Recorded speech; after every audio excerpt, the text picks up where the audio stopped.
Greetings, everyone. This is Tracy Marin, and like I said in my announcement, I was needing to redo your homework feedback. I needed to rewrite it all because it didn't save for some reason in Canvas. However, it does seem that all of you have the same kind of ideas going on, the same use of terminology and concepts, and I thought it might be helpful for you all if I just did some recordings that would include the feedback that most of you would have received instead of me rewriting it all. This is also going to include some of the information that's in the readings that I'm expecting you to take home. It doesn't mean that you should stop reading. It's very important that you work on your reading comprehension because when you graduate, the main source of you learning what is new is reading those types of articles. So to practice with that is very, very important. When I read those kind of articles, especially if they're difficult for me to understand, what I do is I'll take each sentence or paragraph and I'll think about it before I go to the next. What does it mean? What is it telling me? Are there words in this paragraph that I don't understand? If so, I'll look them up before going to the next paragraph so that I'm not missing an important concept. And then to reiterate that information to myself, I'll actually draw myself a diagram or a picture about that particular paragraph. And then what I'll do after that is rewrite what I learned from my picture, drawing, whatever it might be, and my reading in my own words to see if I understand that. I've been doing this for a long time. I have many, many different degrees in many different topics. And just like you, I can't read something the first time and get it. That is completely normal. So a lot of you are telling me I can't read it and get information. That's normal. Reading passively doesn't work for anybody, nobody, especially me. So I want you guys to think about that as you go through your readings. Be active when you're reading them. Draw yourself pictures, write yourself your own paragraph, think about it in your own words. And this is really going to help you later. So don't think of it as just a task. Think of it as improving your neuronal plasticity, learning how to take information in, digest it, and use it in a functional way. Okay, so with that said, I'm going to start a series of small lectures. You're going to get them all today that I deliver to my first year, first semester students before they even take a ventilator class. And these lectures will include vocabulary that you're pretty familiar with, but I notice some of us are using it incorrectly. You're not really applying the concepts physiologically to the terminology. So we're going to review that. But as you see, as we go through, you'll be able to apply this stuff to your ventilator management. And this is also going to include some of the disease processes. So the very, very first concept lecture we'll have, and I'm going to share my screen here in 1 second, is going to be simple, very simple, related to our favorite topics, which is what respiratory therapists are about, oxygenation and ventilation. Okay, so our concept 1, so this is video 1.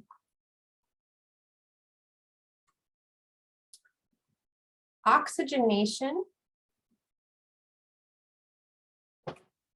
and ventilation. That's an and. And also, I apologize. I've got some bronchitis going on, so I might cough. If I feel like I'm going to have a coughing fit, I will put it on mute for a moment and probably take my video off so you don't have to look at me hacking up a loogie, which you guys would call sputum. Okay. Anyway, okay, so let's talk about oxygenation first. Okay, so oxygenation. Usually, you guys will use 2 different terms, hypoxemia and hypoxia. Now, in some of your homework, you're using these words interchangeably, but they're not interchangeably. They have different physiological meanings. So if we're talking about hypoxemia, you already know this hypox part refers to oxygenation, oxygen, and the emia part refers to blood. So when we say somebody has hypoxemia, we are saying that their PaO2 is less than 80 millimeters of mercury. And obviously this is relative to their norm and their disease process and or their SaO2 is less than 90%. Again, relative to their norm or disease processes. When we refer to hypoxia, this means that the tissue, at the tissue level, there is decreased oxygen delivery. So when I say somebody has hypoxia, I mean that the tissue is not getting enough oxygen. This could be due to many different reasons. But I want to make sure that you are not confusing these two. And the reason you want to refrain from confusing these two is that you can have one without the other. So we're sticking with A here. I'm going to clear my drawings, and we're going to put hypoxia and hypoxemia back up here. Okay, so hypoxemia and hypoxia. Now, when we're considering the term hypoxemia, we're considering what the FiO2 is that the person is receiving. Is there enough FiO2 in order for them to achieve a P(a)O2 of at least 80 millimeters of mercury? But we're also thinking about alveolar capillary membrane function. And I'm going to abbreviate function here. So is that alveolar capillary membrane working right? Is it healthy? Is it the right shape? Does it have good contact with blood? And do we have hemoglobin available to accept, there should be two C's, the O2, okay, the oxygen. Now, this hemoglobin part is going to also translate into our hypoxia section. So keep in mind that somebody can have hypoxia even though their PaO2 is normal, or they can actually have hyperoxemia and still experience hypoxia. Their tissue can still be hypoxic. Well, what are the factors that actually determine whether or not oxygen is delivered to the tissue properly? Okay, so remember, we're thinking oxygen delivery to tissue, okay? That's what we're thinking here, to tissue. Well, we need adequate PaO2. We do need that, right? Because the amount of PaO2 floating around available to bind to hemoglobin is very, very important, and it's proportional. So the higher the PaO2, the more likely that hemoglobin is going to be adequately saturated. Okay, but we also need, and I'm going to add SaO2 here underneath it. We'll talk a little bit more about that in a minute. But we also need perfusion. We need perfusion. And you guys can think about perfusion here. Excuse me, I have to close this other thing that's popping up. You can think of perfusion here as what you learned with me a couple weeks ago. Cardiac output, right? Cardiac output, or what we might want to call systemic blood flow. But you also have to consider this concept of autoregulation. Now, what does this term autoregulation mean? Autoregulation. It means that there are areas in your body, a specific tissue, a specific organ, that needs more oxygen or less oxygen relative to its metabolic demands. So for example, your heart muscle might need more oxygen at the same time your kidneys need less oxygen. So it's so cool that each type of tissue has the ability to regulate how much blood flow it gets, irrespective of the sympathetic or parasympathetic nervous system. And it does that by releasing chemicals at that tissue level, at the local level, that tell the blood vessels to either be more open or more closed to regulate the blood flow going to that tissue. And as you guys know, the blood flow is important for oxygen delivery.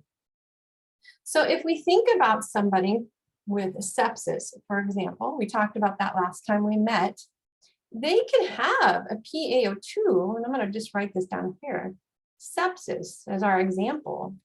Okay, let's say that their PaO2 is 85 millimeters of mercury,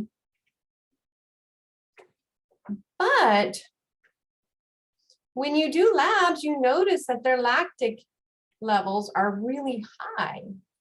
Well, that is telling you that it's very possible that at the tissue level, there's a decrease in perfusion that is decreasing the amount of oxygen being delivered to that tissue. So technically, this person is not hypoxemic, but they are hypoxic because they have inadequate perfusion to deliver that available oxygen to the tissue. Okay, so think about this. So if I was an RT student, I would think about all the different ways in which somebody could develop hypoxemia. Okay, so in that situation, you're thinking about alveolar capillary membrane function. Do they have fibrosis? Is that alveolar capillary membrane thicker? Do they have emphysema? Okay, does that mean that their alveoli are kind of stretched out and the shape is deformed and the surface area in which those alveoli have contact with the capillaries is decreased? So there's a less area for diffusion. Does it mean that maybe there's a pulmonary embolism, preventing good blood flow to areas in the lungs that are well ventilated, well oxygenated? So think about that. In regards to hypoxia, what types of situations can cause hypoxia independent of blood oxygen levels? So normal blood oxygen levels, but I have tissue hypoxia. Well, anything that decreases perfusion pressure, like hypovolemia, hypotension, can cause tissue hypoxia, even if their PaO2 is really high.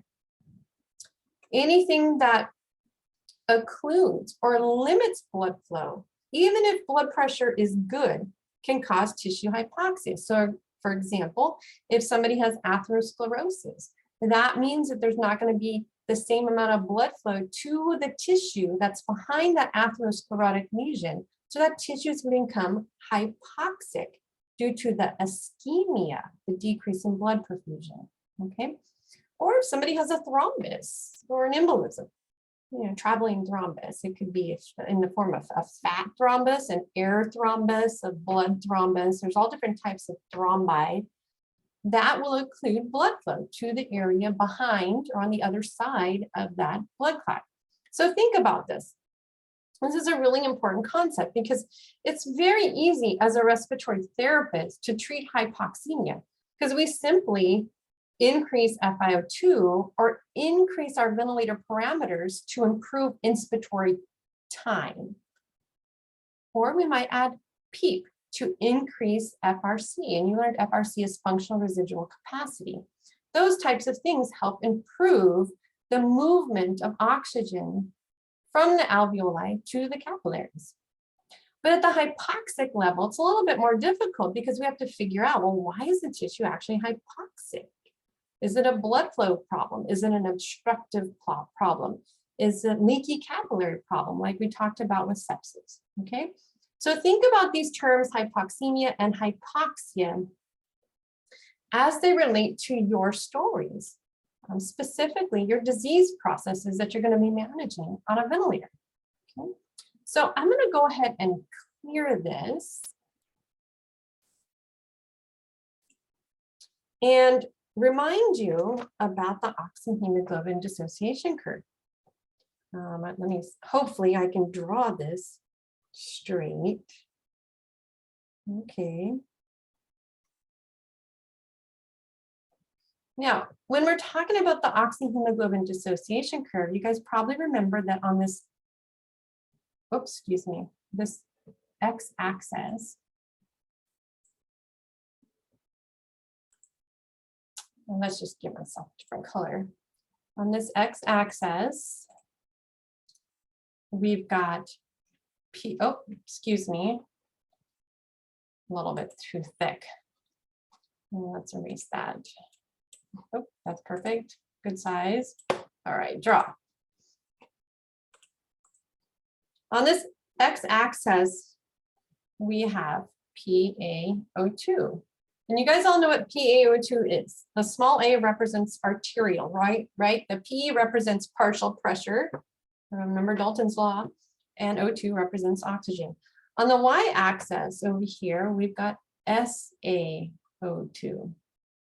And this is the percentage that the hemoglobin is saturated with oxygen. And then when you draw this curve, it's a sigmoidal curve, right? And it's a little bit hard to draw with this pen. Okay, pretend that's sigmoidal in nature. I'm going to change my color here. And we've always got this area on the oxyhemoglobin dissociation curve that we call P50. Okay, and P50 represents the point at which the hemoglobin is 50% saturated, and what PaO2, let's just pretend this is a straight line, is required to achieve that. And normally, this is about 27 millimeters of mercury. Okay, I know that's really low. You guys are probably thinking, oh, why would we even talk about something like that? But we use this area of the curve to get an idea of the affinity hemoglobin has for the oxygen molecule, because that helps us understand whether or not our patient is going to need a higher FiO2 to achieve the saturation that we want. And remember, our saturation that we want really is 90%. I see a lot of 87, 88% as normal. And a lot of you are talking about that in regards to what you're calling COPD patients, but I'm going to call them emphysemic patients because that's what you're really referring to. And I get that because that's their norm. But we're going to talk about metabolic stressors and come back to that in a minute. Okay, so another important point on this oxyhemoglobin dissociation curve, and let's change the color a little bit. Maybe we'll make it blue. And I realize my curve is not beautiful, is the point at which the hemoglobin is 90% saturated. And usually, this is under normal metabolic conditions, okay? Pretend these are straight lines. And I'm gonna just come down a little bit lower. Normally, this is about 60 millimeters of mercury.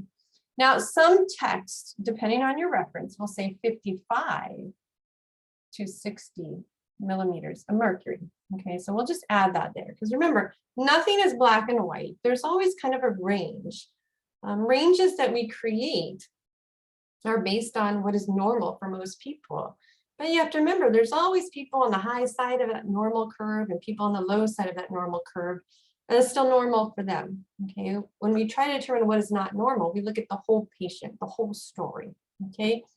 So we're looking at this, and what this tells us is that an SaO2 of 90% is usually achieved with a PaO2 of between 55 and 60 millimeters of mercury. And we're good with that. It doesn't matter what disease process you have. If your saturation is 90%, and metabolically you're normal, then the delivery to your tissues, assuming your perfusion is good, is going to be adequate. Okay, so we have a tendency to think that we need higher oxygen levels for certain diseases because we think that they just need more. Well, the reason that is not true is if we look at, I'm going to change the color, this area right here, this curve between 90 and 100%, so if we call this part 100%, really doesn't change that much. So the saturation that you get around this situation is not going to make such a big difference. The PaO2, if you take it from 60 to 80 to 100 to 120, it doesn't really matter that much. What matters most is that saturation. Okay, that's what matters the most, is that saturation. So because it's the saturation that matters the most, we have to think about the changes that can occur in this curve. So you've heard of a leftward shift, right? And let's just make that in purple. Rightward shift, and I'll write this out. Right shift of this oxyhemoglobin dissociation curve, right shift. Now, what this means is that the hemoglobin This is way more complicated than what I'm describing, but the hemoglobin here has a lower affinity for or to oxygen. So this further means that you're going to need to make sure that the person has a higher PaO2, because if you can think about, here's the P50, that PaO2 now maybe needs to be, I don't know, let's say 50. This is relative, okay? PaO2 needs to be higher to achieve an adequate saturation. This might mean, based on the health of the alveolar capillary membrane, that your patient is going to need a higher FiO2 to deliver enough oxygen through the alveolar capillary membrane to ensure that the PaO2 is high enough to achieve a saturation that is good for this particular patient. In this particular scenario, we'll just say 90%. Okay, we're happy with 90% right now. So when there's a rightward shift, usually, not usually, but pretty much the case, that means that there is an increased metabolic demand, okay? Increased metabolic demand. Now, this is going to make more sense in a minute. Now, the body interprets this increase in metabolic demand by showing a decrease in pH, okay? And that's because usually there's a higher concentration of hydrogen ions. And also there might be a higher concentration of carbon dioxide, because if there's an increase in metabolism, there's going to be more carbon dioxide produced. So you're going to see that in the blood. This increased in metabolic demand, okay, so we'll put that as A here, is also demonstrated by an increase in 2,3-DPG. Some people will call it BPG. So what is that? This is actually an enzyme, not an enzyme. It's actually a molecule in the glycolytic pathway. When glycolysis is increased, it's for the purpose of delivering more stuff to the cells and to the mitochondria, and stuff meaning energy, like ATP. So that's another marker that tells us that metabolic demands of this person are increased, okay? Now, temperature is the third thing, temperature. So remember, when your body's working harder, when your organs are working harder, another byproduct of that process is heat. So as the temperature goes up, that's going to require more oxygen delivery because it's indicating an increase in metabolic demand. So why do we care about this metabolic demand? Why is this even a big deal? Why am I talking about this? Well, the whole purpose of a respiratory therapist is to deliver oxygen to the tissues. It's not just to get it into the blood, but it's got to get to the tissue.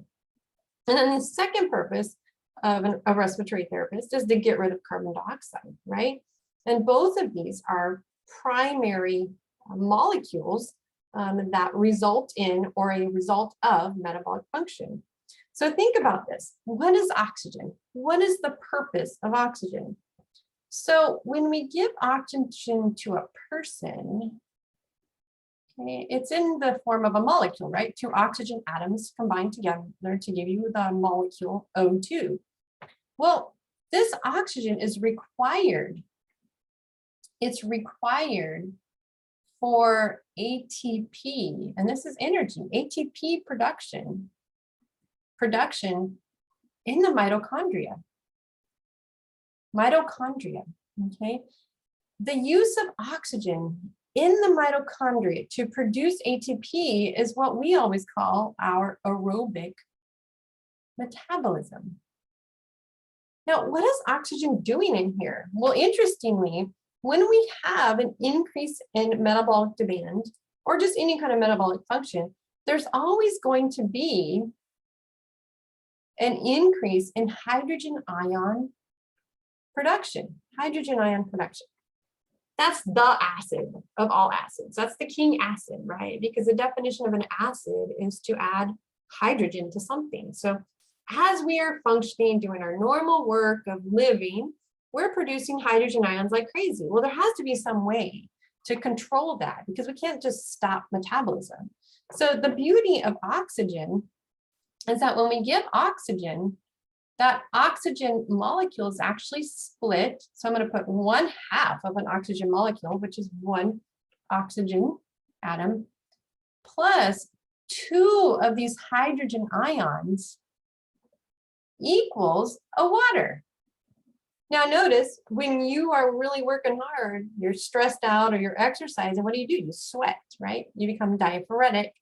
And that's to get rid of water. That also helps get rid of temperature that's generated during metabolism.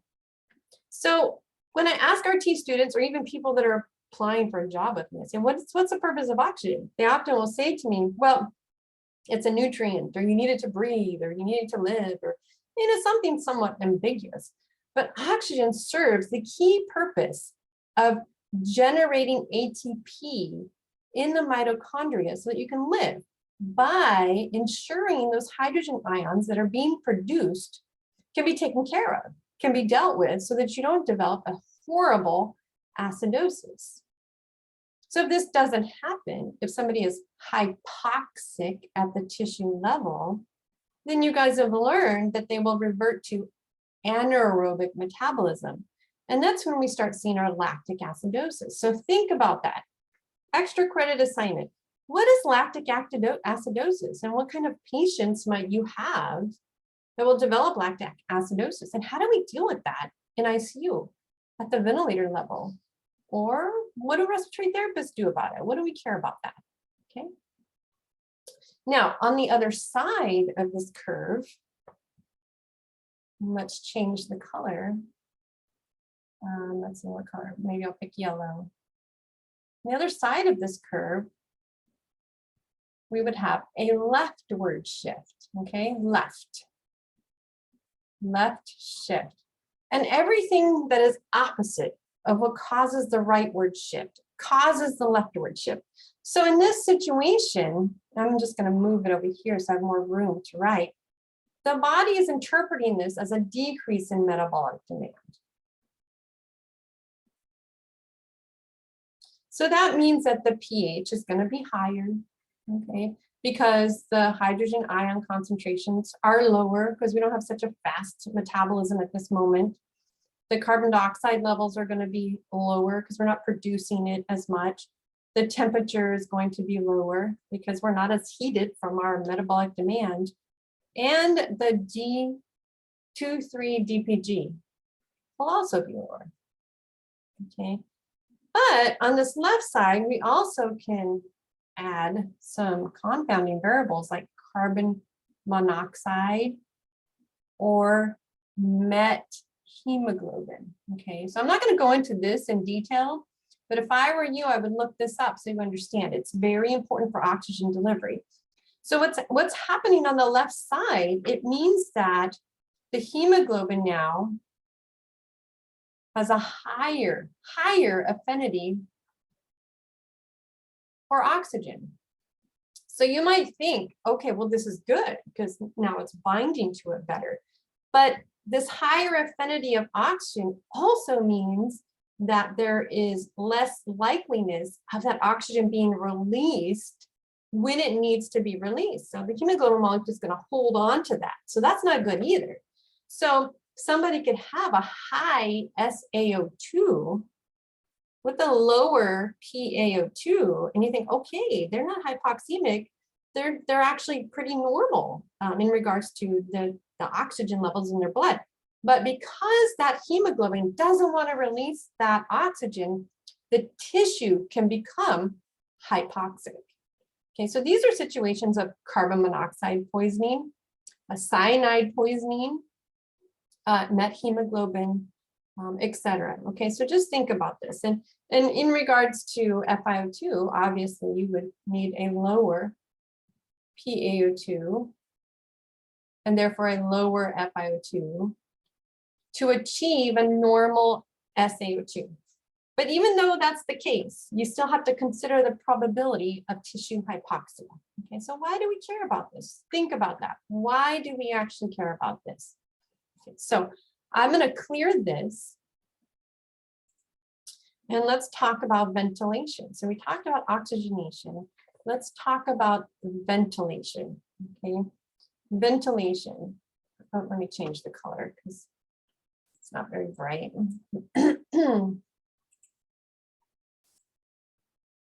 And we'll call this, maybe we'll call this B because I think I said A in the previous slide.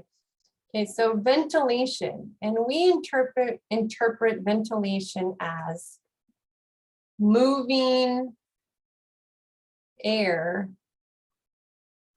in and out of the lungs.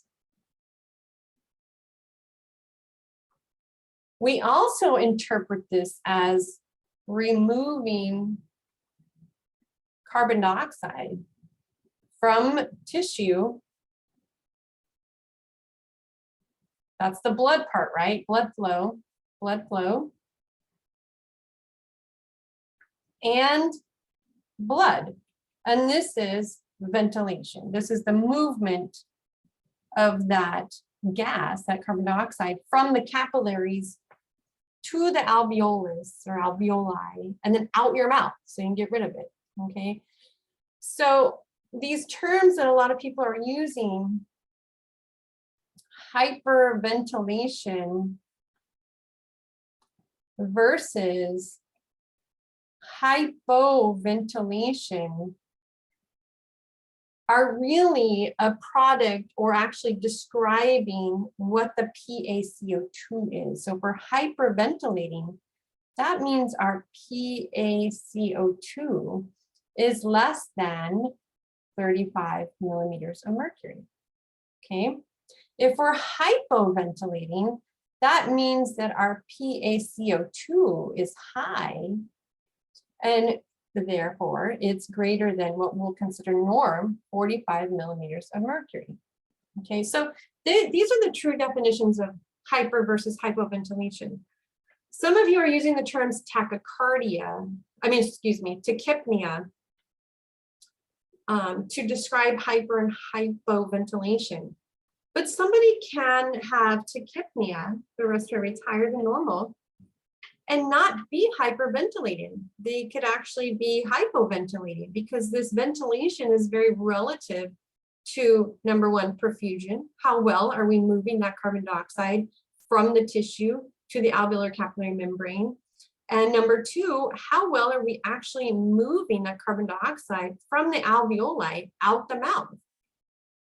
And the respiratory rate, yes, is something we can use to help with that, but it's not black and white, okay?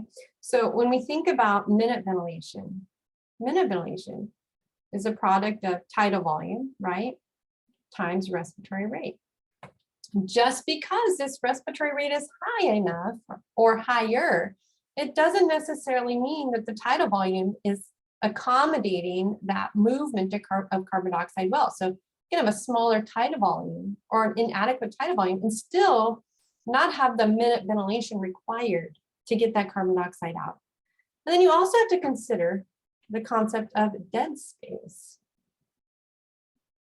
Okay, dead space is the area in the lungs, conducting airways, for example, that is not participating in gas exchange. So that's volume sitting there in which gas exchange is not occurring.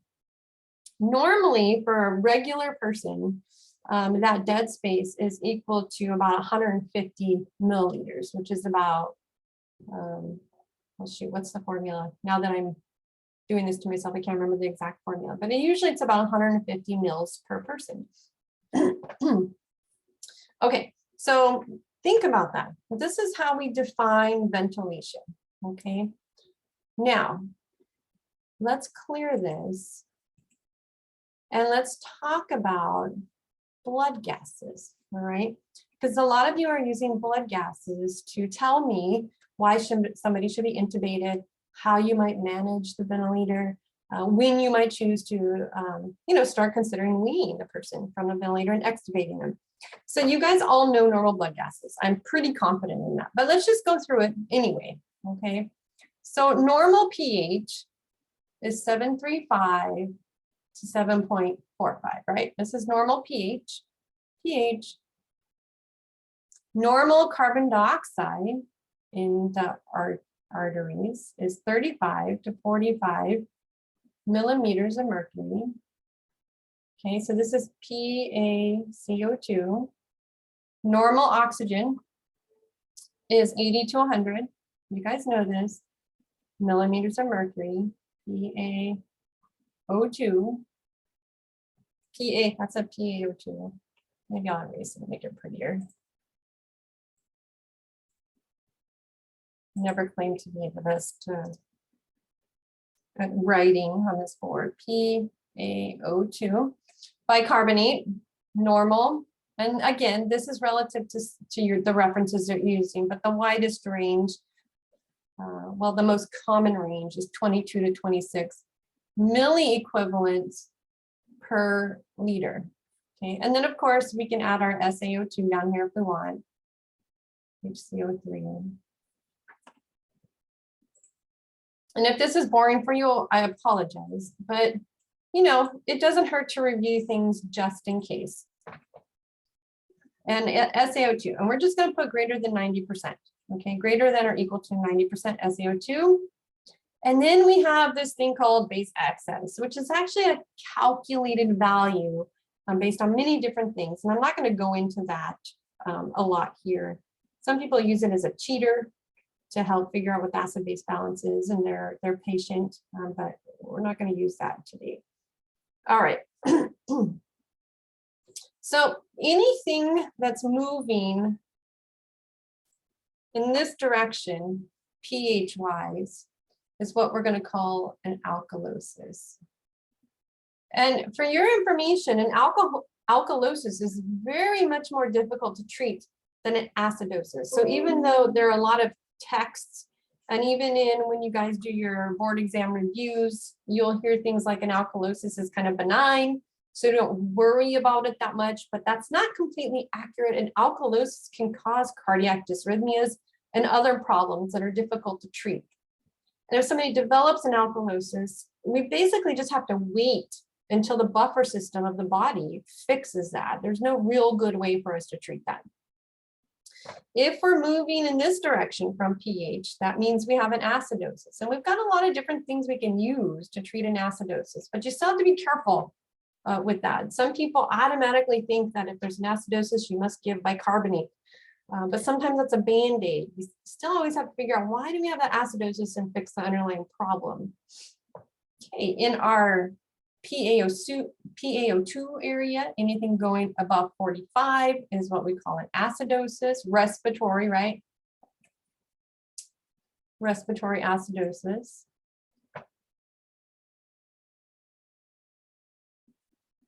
Keep having these pop-ups on my computer. I'm going to move them. All right, acidosis, respiratory acidosis, right? So we'll just put RT.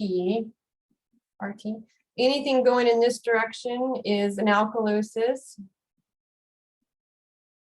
and we'll call it respiratory. Now, when we get to the oxygen level, anything above 100 is hyperoxemia, right? Because we're talking about the blood, but you'll see a lot of people call it hyperoxia, which is not technically the correct way to say that. So we want to work on our vocabulary. Hyperoxia is what really refers to more oxygen delivery to the tissue, which, you know, really we don't measure it. We don't think about that too much, but we do think about hyperoxemia. Anything going in this direction, 80, we might call hypoxemia. Look at me. And again, it's relative to the person. So I'm going to put down here that PaO2 of 60, based on the oxyhemoglobin dissociation curve, is kind of our lowest acceptable norm. And a lot of people think, well, somebody with emphysema has chronic lung disease or chronically hypoxemic, they're used to this, and all of that is true.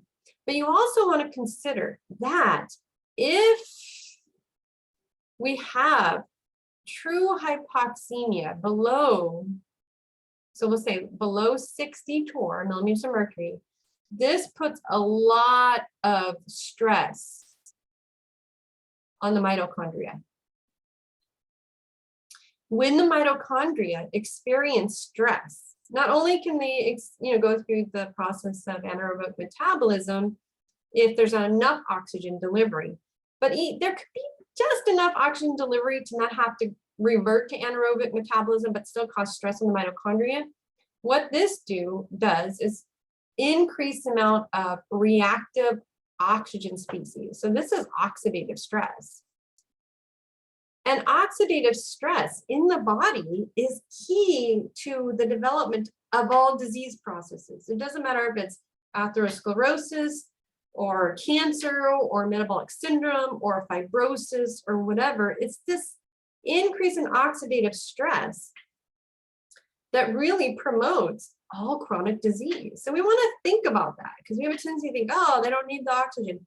Well, they don't need as much as, a 4-year-old does, but they need enough that they have adequate mitochondrial function, okay, less stress. So think about that, okay? So again, when we're looking at normal values, it's all relative to the person. I am going to talk about bicarbonate here. Let me just put another note here. Let me change the color purple just so we have another note. If indeed we are hypoxemic, if we're hypoxemic and pH is low, you have to consider the possibility of lactic acidosis. Okay, so let's say, for example, we've got a blood gas of 730, right? And CO2 maybe is 43, not so bad, but my PaO2 is 45, and now my bicarb is, let's say, 18. You look at this and you think, okay, this is a metabolic acidosis because the bicarb is 18. But you have to think, is the bicarb low because we've got a lot more hydrogen ions being produced because we are in anaerobic metabolism, and those hydrogen ions come from the production and or breakdown of lactic acid. That bicarb needs to combine with them. That's going to make it go down. So really, in this particular situation, we have a pulmonary problem. We have hypoxemia that's causing a metabolic acidosis. Okay, so think about that. Think about that. It's not just kidneys. Okay, so you guys probably remember this formula from biology. Let me erase that and move it a little bit more. Excuse me. Okay, let's remember this formula. Yeah, I'm a biochemist and everybody tells me, why are biochemists in respiratory? Well, because respiratory is biochemistry. It is. This is all biochemistry. And this is what you care about. This is what your whole job is figuring out how to make this right for your patient. So remember this, and I know you've learned this somewhere. Bicarb, okay, bicarb. That's a base, right? Base. So I'm going to just put a B there. Plus hydrogen ions, and what is that? Superacid, the king acid. They combine to produce carbonic acid. Carbonic acid, and this is an intermediate. It's there very transiently. It's hard to measure, so we tend to calculate it. I'll just write this here so you know. Carbonic acid, even though I know you guys know this. And that breaks down into carbon dioxide and water. Okay, so here, how do we get rid of this? The lungs, right? Water too, you exhale water, don't you?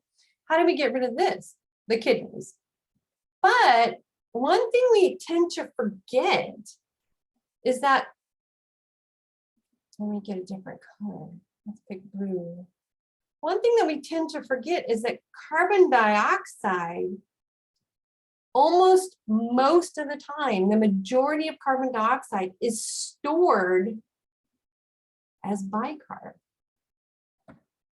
So think about this. If you've decided that this guy has an acid-base disturbance, and you've decided it's metabolic because the bicarbonate is low, and maybe the person doesn't have adequate perfusion to bring blood flow to the lungs, and you haven't really ensured there's adequate ventilation to get carbon dioxide out, etc.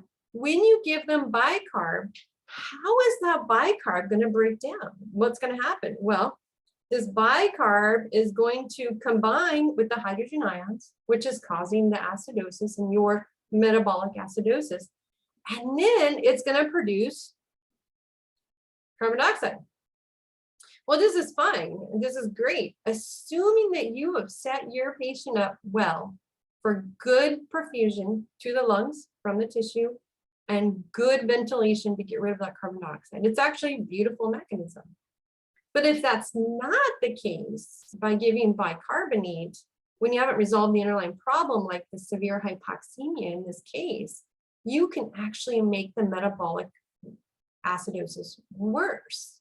Okay, so thinking about what all this actually means is very, very important.